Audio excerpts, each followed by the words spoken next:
بدها.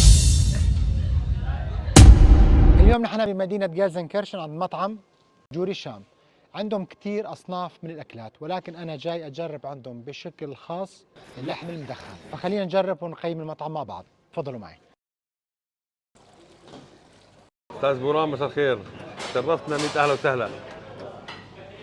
هذا اللحم المدخن. اللحم المدخن على الفحم. على الفحم. كم ساعة بضل هون؟ هذا من 8 ل 12 ساعة. شو اللحمة؟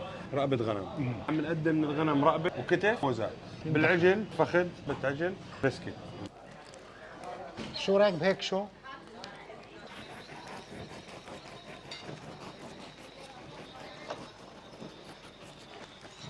هذا كله عرض. هلا بدنا نشوف الأكل شلون. يا سلام. شوف الجوسي.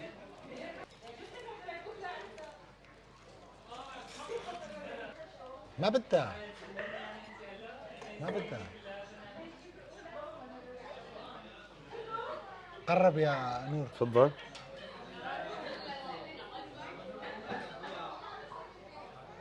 هذا كله كولاجين ها؟ نعم.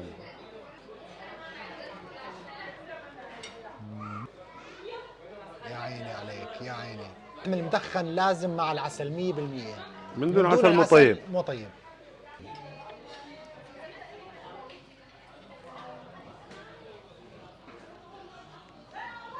جديدة صار لها بس 3 ايام.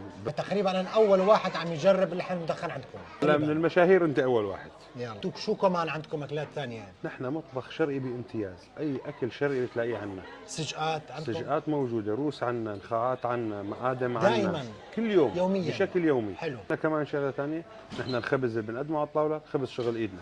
هاي مع الكاري والاناناس، الباربيكيو زوز، وهاي المانجو.